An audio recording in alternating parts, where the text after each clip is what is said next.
అనకాపల్లి జిల్లా ఎస్ రాయవరం మండలంలోని దార్లపూడిలో హోంమంత్రి వంగలపూడి అనిత పర్యటించారు. ఈ పర్యటనలో భాగంగా చక్కెర కర్మాగారంలో కళ్యాణ వెంకటేశ్వర స్వామిని దర్శించుకున్నారు. నాబార్డు నిధులు కోటి వ్యయంతో నిర్మించనున్న ఏటి కొప్పాక దార్లపూడి రహదారికి శంకుస్థాపన చేశారు. అనంతరం జెడ్పీ ఉన్నత పాఠశాలలో కొత్తగా ఏర్పాటు చేసిన టైప్ 4 కేజీబీవీ పాఠశాలను అలాగే పీఎం శ్రీ నిధులతో నిర్మించిన కెమిస్ట్రీ ల్యాబ్ను ప్రారంభించారు. కేజీబీవీలో విద్యార్థులకు మెరుగైన వసతులు కల్పించాలని అధికారులను ఆదేశించారు. కూటమి ప్రభుత్వం విద్యుత్ ఛార్జీలను తగ్గించిందన్నారు.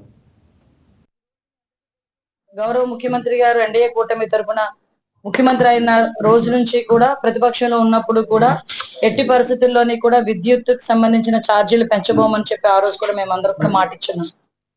ఇంతకు ముందు లాస్ట్ 19 to 24 జగన్మోహన్ రెడ్డి 19 లో అతను ప్రమాణ స్వీకారం చేసిన రోజునే అటొక ముఖ్యమంత్రిని ఇటొక ముఖ్యమంత్రిని పెట్టుకొని చేతులు రెండు చాచి నేను ఎట్టి పరిస్థితుల్లోని కూడా విద్యుత్ ఛార్జీలు పెంచను అని చెప్పి మాట్లాడి 5 సంవత్సరాల్లో సుమారుగా 9 సార్లు విద్యుత్ ఛార్జీలు పెంచి దగ్గర 32,000 కోట్ల రూపాయలని ప్రజల మీద భారం వేసిన పరిస్థితి కూడా చాలా మందికి తెలుసు.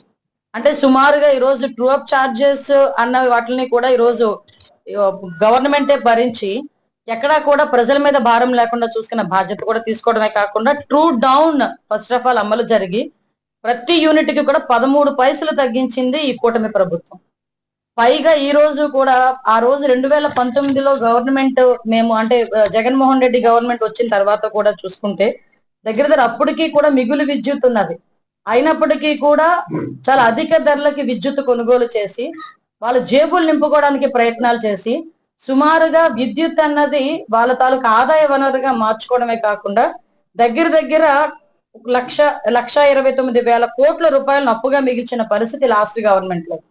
మళ్ళా తిరిగి ఈ రోజు వీటి మీద ప్రత్యేకమైన దృష్టి పెట్టి గౌరవ విద్యుత్ శాఖ మంత్రి గుట్టుపాటి రవికుమార్ గారు, అదేవిధంగా గౌరవ ముఖ్యమంత్రి గారు, అదేవిధంగా గౌరవ ఉప ముఖ్యమంత్రి గారు వీళ్ళందరూ కూడా ప్రత్యేకమైన దృష్టి పెట్టడమే కాకుండా నారా లోకేష్ గారు అందరూ కూడా ప్రత్యేకమైన దృష్టి పెట్టి విద్యుత్ ఛార్జీలు ఎట్టి పరిస్థితులను పెంచబోమని మేము ఏదైతే మాట ఇచ్చామో దానికి ఈ రోజు కట్టుబడి ఉండడమే కాకుండా యూనిట్ ఛార్జీలను 13 పైసలు తగ్గించిన ఘనత కూడా ఈ రోజు ఎన్డీఏ కూటమి ప్రభుత్వాన్ని.